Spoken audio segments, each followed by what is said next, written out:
আমি এখন জার্নি করছি ট্রেন নাম্বার 12042 তোমার হাওড়া শতাব্দী এক্সপ্রেসে, মানে এনজেপি থেকে হাওড়া যাচ্ছি।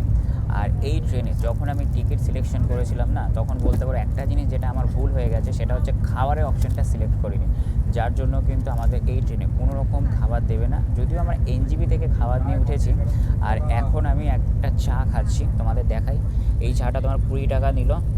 আর যদি খাবার সিলেকশন করতাম তো এর সাথে এটা ইনক্লুডিং দিত। তবে এখন যদি আমি খাবার সিলেকশন করি সেক্ষেত্রে বলতে পারো অনেক অনেক টাকা লাগবে। আর দেখো বিস্কুটও নিয়ে নিয়েছি এনজেপি থেকে, তো চা বিস্কুট এখন সকাল সকাল খাবো। তোমাকে বিস্কুটটা খাই, ভালো।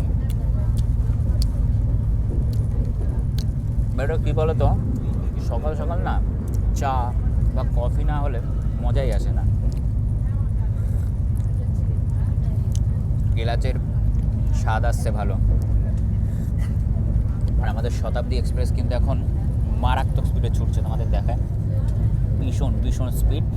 আর এটা কিন্তু একটা প্রিমিয়াম ট্রেন, স্টপেজও কম। মানে তোমার এই এনজেপি থেকে একেবারে হাওড়া পর্যন্ত টোটাল কিন্তু 8খানা স্টপেজ, আর সময় লাগছে তোমার 8 ঘন্টা 15 মিনিটের মতো।